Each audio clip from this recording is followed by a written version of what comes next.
नमस्कार दोस्तों, मैं मनोज कुमार एक बार फिर से स्वागत करता हूं आप सभी का रोजगार समाचार में। आज की इस वीडियो में दोस्तों हम आपके लिए लेटेस्ट रोजगार समाचार लेकर आए हैं। बिहार लोक सेवा आयोग बीपीएससी के द्वारा 70वां कंबाइंड प्री एग्जामिनेशन सीसीई और सीडीपीओ के लिए रिक्रूटमेंट 2024 के अंतर्गत ऑनलाइन मोड में आवेदन मांगे जा रहे हैं। इसके लिए नोटिफिकेशन आयोग द्वारा जारी कर दिया गया है। टोटल पद हैं 1957। तो इस वीडियो में आपको स्टेप वाइज आपको पूरी जानकारी उपलब्ध करा रहे हैं, इसलिए वीडियो पर हमारे साथ अंत तक बने रहें। साथ ही वीडियो को एक लाइक कर दें, अपने दोस्तों में शेयर कर लें। चैनल पर पहली बार आए हैं और चैनल आपने सब्सक्राइब नहीं किया है तो लेटेस्ट रोजगार समाचार डेली हिंदी में जानने के लिए चैनल को सब्सक्राइब कर लें। साथ ही बेल आइकन को जरूर दबाएं। आओ शुरुआत करें नए कल की। तो चलिए दोस्तों शुरू करते हैं। तो यहाँ हम आ चुके हैं बिहार पब्लिक सर्विस कमीशन की वेबसाइट पर। यहाँ आप देखेंगे important notice regarding online application for integrated 17th combined preliminary competitive examination. तो इस पर आपको क्लिक करना है और डिटेल नोटिफिकेशन को आपको डाउनलोड कर लेना है, जिसे यहाँ पर हमने डाउनलोड किया हुआ है। एकीकृत 70वीं संयुक्त प्रारंभिक प्रतियोगिता परीक्षा सामान्य प्रशासन विभाग बिहार सरकार के विभिन्न विभागों में अलग अलग सेवाओं संवर्गों के लिए रिक्तियों की जो सूचना है ये जारी की गई है। यहाँ जो पदों की संख्या है, आयु मंडल पदाधिकारी या वरीय उप समाहर्ता बिहार प्रशासनिक सेवा के अंतर्गत लेवल 9 में अनारक्षित के 90 पद हैं। ईडब्ल्यूएस के 20 हैं, एससी के 32 हैं, एसटी के 2 हैं और अत्यंत पिछड़े वर्ग के हैं 36, पिछड़े वर्ग के 24 हैं और पिछड़े वर्ग की महिलाओं के लिए 6 पद यहाँ पर रखे गए हैं। टोटल यहाँ आप देखेंगे पदों की संख्या है 200। इसी तरह यहाँ महिलाओं के लिए 28 अनरिजर्व के हैं, ईडब्ल्यूएस के हैं 7, एससी के 11, अत्यंत पिछड़े वर्ग के 13 और पिछड़े वर्ग के 8 हैं। टोटल पद हैं ये महिलाओं के 67। सेनानियों के लिए इसके अंतर्गत 4 पद आरक्षित किए गए हैं। न्यूनतम शैक्षिक योग्यता यहाँ पर न्यूनतम जो आयु सीमा है वो 22 साल रखी गई है। पुलिस उपाधीक्षक के पदों के लिए लेवल 9 में अनारक्षित 52 पद पुरुषों के, 18 पद महिलाओं के, 13 पद ईडब्ल्यूएस पुरुषों के और 9 पद हैं 5 पद हैं महिलाओं के। 28 एससी पुरुष, 8 एससी महिला, 1 एसटी पुरुष, 24 हैं अत्यंत पिछड़े वर्ग पुरुषों के लिए और 8 हैं महिलाओं के लिए। इसी तरह पिछड़े वर्ग में 12 पुरुषों के, 4 हैं महिलाओं के। टोटल यहाँ पिछड़े वर्ग की महिलाओं के पद यहाँ हैं 6। इसी तरह दोस्तों अन्य जो पद हैं जिला समावेष्टा अधीक्षक, यहाँ हम टोटल पद बता रहे हैं। आप कैटेगरी वाइज पदों की संख्या डिटेल में संबंधित विज्ञापन में जरूर देख सकते हैं। तो यहाँ टोटल पद हैं जिला समादेष्टा के 12 पुरुषों के, 2 महिलाओं के हैं। इसी तरह काराधीक्षक के 3 हैं पुरुषों के और राज्य कर सहायक आयुक्त 168 पुरुषों के, 55 महिलाओं के हैं। अवर निबंधक संयुक्त अवर निबंधक के 11 पद हैं पुरुषों के, 3 महिलाओं के हैं। अवर निर्वाचन पदाधिकारी बिहार निर्वाचन सेवा में 12 पद पुरुषों के, 1 महिलाओं का। बिहार शिक्षा सेवा में हैं प्रशासन उप संवर्ग शिक्षा विभाग में 50 पद पुरुषों के, 10 महिलाओं के हैं। सहायक निदेशक सामाजिक सुरक्षा कोषागार समाज कल्याण विभाग में 12 पद पुरुषों के, 3 महिलाओं के हैं। इसी तरह सहायक निदेशक दिव्यांग जन सशक्तिकरण कोषांग समाज कल्याण विभाग के अंतर्गत 9 पद पुरुषों के, 1 महिलाओं का।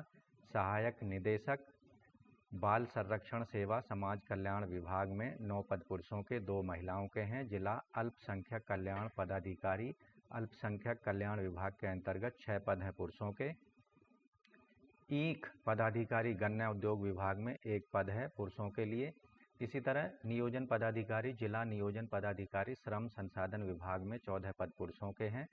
सहायक योजना पदाधिकारी सहायक निदेशक योजना एवं विकास विभाग में 23 पद पुरुषों के, 7 महिलाओं के हैं।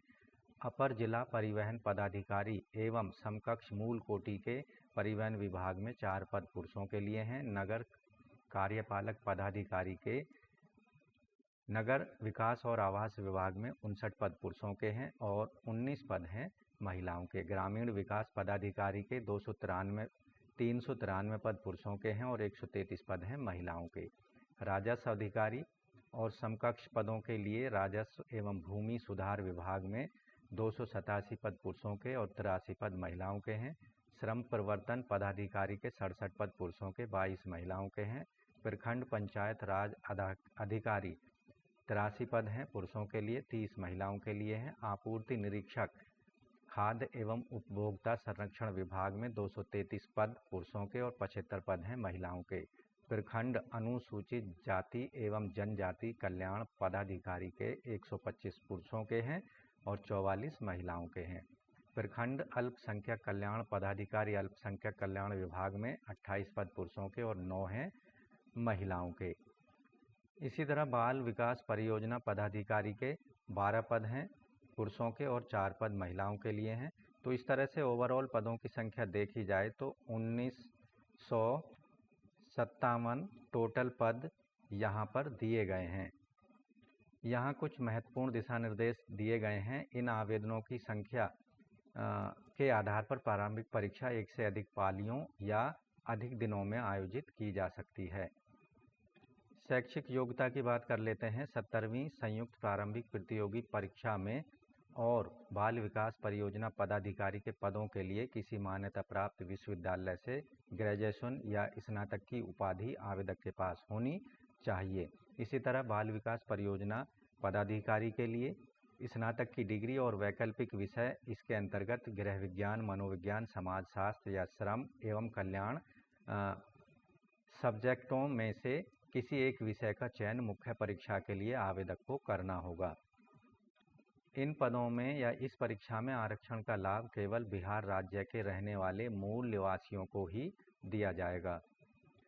इन सभी पदों के लिए आयु सीमा की गणना 1 अगस्त 2024 को आधार मानकर की जाएगी। न्यूनतम उम्र सेवावार या पोस्ट वाइज 20 से 21 साल, 20 वर्ष, 21 साल और 22 साल रखी गई है, जबकि अधिकतम सामान्य वर्ग के पुरुषों के लिए 37 साल, अनारक्षित महिला, पिछड़े वर्ग एवं अत्यंत पिछड़े वर्ग के पुरुष एवं महिला दोनों के लिए 40 साल, SC ST पुरुष एवं महिलाओं के लिए 42 साल अधिकतम आयु सीमा रखी गई है। आवेदक की जो 10वीं के सर्टिफिकेटों में जन्मतिथि अंकित है उसी को फाइनल माना जाएगा। परीक्षा शुल्क की बात करें तो 70वीं CCE या CDPO परीक्षा के लिए 200 रुपये बायोमेट्रिक फीस के रूप में जमा करनी होगी सभी वर्गों के कैंडिडेट्स को। सामान्य वर्ग के अभ्यर्थियों को 600 रुपये और अन्य स्टेट के सभी वर्गों के कैंडिडेट्स को 600 रुपये फीस पेमेंट करनी है, जबकि बिहार राज्य के मूल निवासी SC ST को और बिहार राज्य के स्थायी मूल निवासी आरक्षित अनारक्षित वर्ग की महिलाओं को और दिव्यांगजनों को 150 रुपये फीस पेमेंट करना होगा। BC MBC इन सभी वर्गों के पुरुषों को 600 रुपये फीस पेमेंट करनी है। फीस का पेमेंट ऑनलाइन मोड में करना होगा। इसके अतिरिक्त जो बैंक चार्जेज लगेंगे उनको खुद अभ्यर्थी को पेमेंट करना होगा। दोस्तों, इस परीक्षा के अंतर्गत जो प्रारंभिक परीक्षा होगी इसमें एकीकृत संयुक्त प्रारंभिक परीक्षा के अंतर्गत केवल सामान्य अध्ययन विषय की परीक्षा होगी, जिसमें सभी प्रश्न वस्तुनिष्ठ बहुविकल्पीय मल्टीपल चॉइस के होंगे। 2 घंटा इसके लिए दिया जाएगा। कुल प्रश्नों की संख्या 150 होगी और कुल निर्धारित अंक होंगे 150, यानी हर एक सही प्रश्न का उत्तर देने पर 1 अंक दिया जाएगा और गलत उत्तर देने पर नेगेटिव मार्किंग के रूप में 1/3 मार्क्स यहाँ पर काटे जाएंगे। प्रारंभिक परीक्षा जो होगी केवल एक छंटनी के रूप में उसका प्रयोग किया जाएगा और मुख्य परीक्षा के लिए हर कैटेगरी वाइज हर पोस्ट के अगेंस्ट 10 गुना कैंडिडेट को मुख्य परीक्षा के लिए फाइनल किया जाएगा। मुख्य लिखित परीक्षा जो होगी इसमें सामान्य हिंदी 100 अंकों की प्रश्न पत्र होगा। इस विषय में 30% अंक लब्धांक प्राप्त करना अनिवार्य है, यानी सामान्य हिंदी में 30% मार्क्स लाना अनिवार्य होगा सभी वर्गों के कैंडिडेट्स को। सामान्य अध्ययन प्रश्न पत्र 2 इसमें 300 अंकों का होगा। ये सामान्य अध्ययन द्वितीय प्रश्न पत्र जो होगा इसमें 300 अंकों का होगा। निबंध जो होगा वो 300 अंकों का होगा। वैकल्पिक विषय जो हैं ऐच्छिक विषय में से किसी एक विषय का आवेदकों को चयन करना होगा जो कि 100 अंकों का होगा और इसमें 100 मल्टीपल चॉइस क्वेश्चन या बहुविकल्पीय प्रश्न पूछे जाएंगे। राज्य सरकार के द्वारा निर्धारित न्यूनतम अंक इसमें प्राप्त करना अनिवार्य होगा सभी वर्गों के कैंडिडेट्स को। कृषि, पशुपालन और शिक्षा विज्ञान संबंधित पदों के लिए यहाँ एक लिस्ट दी गई है, उनमें से अपनी चॉइस के आप एक सब्जेक्ट का चयन करना होगा मुख्य परीक्षा के लिए। जबकि बाल विकास परियोजना के लिए सामान्य हिंदी का 100 अंकों का पेपर होगा। 30% अंक सभी वर्गों के कैंडिडेट्स को इनमें लाने होंगे। दूसरा प्रश्न पत्र होगा सामान्य अध्ययन और तीसरा प्रश्न पत्र सामान्य अध्ययन का होगा। 300 अंकों का ये प्रश्न पत्र होगा। यहाँ कैंडिडेटों को एक ऐच्छिक विषय का चयन करना होगा जो कि 300 अंकों का होगा, जैसे गृह विज्ञान, मनोविज्ञान, समाजशास्त्र या श्रम एवं समाज कल्याण विषय में से कोई एक विषय आवेदकों को सेलेक्ट करना होगा अगर वो बाल विकास परियोजना पदाधिकारी के पदों के लिए आवेदन करने जा रहे हैं। परीक्षा में सभी प्रश्न हिंदी और अंग्रेजी भाषा में होंगे, केवल हिंदी और अंग्रेजी के प्रश्नों को छोड़कर। मुख्य परीक्षा में अपने आंसर आप हिंदी, अंग्रेजी या उर्दू लिपि में किसी एक भाषा में आप दे सकते हैं।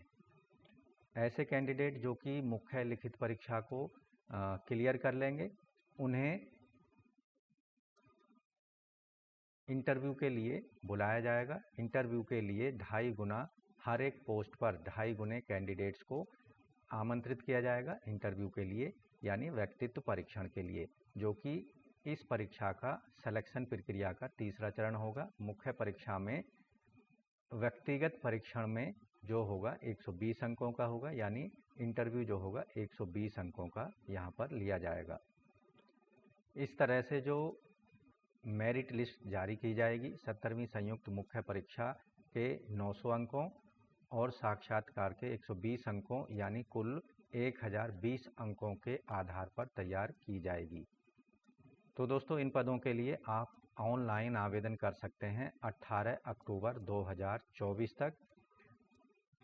केवल ऑनलाइन मोड में आवेदनों को सबमिट कराना है, फीस को सबमिट कराना है। कोई भी हार्ड कॉपी आवेदकों को कार्यालय में भेजने की ज़रूरत नहीं है। ऑनलाइन आवेदन भरते समय अभ्यर्थियों को सभी संबंधित कागजात डॉक्यूमेंट की PDF फॉर्मेट में निर्धारित स्थान पर अपलोड करना अनिवार्य होगा। इसके साथ ही ऑनलाइन आवेदन भरे गए शैक्षणिक योग्यता आरक्षण संबंधी दावे को सत्य मानते हुए परीक्षा में आवेदकों को एंट्री दी जाएगी, जिनकी जांच बाद में आवेदकों की जाएगी। ऑनलाइन आवेदन करते समय आवेदक के पास में एक वैलिड और वर्किंग ईमेल आईडी और मोबाइल नंबर होना अत्यंत आवश्यक है, क्योंकि इन दोनों के माध्यम से ही आपके और आयोग के बीच में सभी जो कम्युनिकेशन है वो किया जाएगा। सभी डॉक्यूमेंट की स्कैन कॉपी PDF फॉर्मेट में 100 KB तक आप अपलोड कर सकते हैं, जबकि अपना लेटेस्ट फोटोग्राफ और सिग्नेचर आपको अपलोड करने होंगे 15 KB साइज से। तो दोस्तों ऑनलाइन आवेदन करने से पहले डिटेल में आपको संबंधित विज्ञापन को अच्छे से पढ़ लेना है। अपनी एजुकेशनल क्वालिफिकेशन एज क्राइटेरिया से जब आप कंफर्म हो जाएंगे, संतुष्ट हो जाएंगे, तो आपको बिहार पब्लिक सर्विस कमीशन की वेबसाइट पर जाना है और यहाँ आप देखेंगे रिगार्डिंग ऑनलाइन एप्लीकेशन इंटीग्रेटेड, इस पर आपको क्लिक कर देना है। यहाँ संबंधित जो विज्ञापन से रिलेटेड जानकारी है वो ओपन हो जाएगी। उसके साथ ही यहाँ अप्लाई ऑनलाइन का एक लिंक दिया गया है, इस पर आपको क्लिक करना है। BPSC ऑनलाइन एप्लीकेशन ओके को प्रेस कर देना है। यहाँ आप देखेंगे बिहार लोक सेवा आयोग की जो रिक्रूटमेंट ऑनलाइन रजिस्ट्रेशन की वेबसाइट है उसके पेज आपके सामने ओपन हो चुका है। ऑनलाइन रजिस्ट्रेशन का लिंक यहाँ दिया गया है या उसके नीचे click here for one time registration पर क्लिक करना है। यहाँ आपके सामने one time registration form open हो चुका है। इसमें जो भी जानकारी आपसे मांगी जा रही है उसको सही भर देना है और एजुकेशनल क्वालिफिकेशन की डिटेल यहाँ दे देनी है। ईमेल आईडी, मोबाइल नंबर, ये सब देकर गेट OTP पर क्लिक करके उन्हें वेरीफाई करा देना है। कैप्चा को भरकर सबमिट रजिस्ट्रेशन फॉर्म पर क्लिक कर देना है। तो इस तरह से आप डिटेल्ड में वन टाइम रजिस्ट्रेशन करा सकते हैं और अपनी एप्लीकेशन फॉर्म को सबमिट करा सकते हैं। बिहार लोक सेवा आयोग BPSC के अंतर्गत 70वीं कंबाइंड प्री एग्जामिनेशन CCE और CDPO के लिए। तो दोस्तों आशा करते हैं पदों के संबंध में उपलब्ध कराई गई जानकारी आपको अच्छे समझ आ गई होगी और ये भी आशा करते हैं कि आप अंतिम तिथि 18 अक्टूबर 2024 से पहले अपनी एप्लीकेशन फीस और एप्लीकेशन फॉर्म को हर हाल में सबमिट करा देंगे। तो आज की वीडियो में बस इतना ही। वीडियो कैसी लगी हमें कॉमेंट में ज़रूर लिख भेजें। साथ ही वीडियो को एक लाइक कर दें, अपने दोस्तों में शेयर कर दें। चैनल पर पहली बार आए हैं तो चैनल को सब्सक्राइब कर लें और बेल आइकन को जरूर दबा दें, जिससे आने वाले लेटेस्ट रोजगार समाचार आपको रोजाना मिलते रहेंगे और आप समय पर विभिन्न विभागों के अंतर्गत आने वाले लेटेस्ट सरकारी नौकरियों के लिए आवेदन कर सकेंगे। तो मिलते हैं एक नई जानकारी लिए हुए नई वीडियो में। तब तक के लिए धन्यवाद। आपका दिन शुभ हो।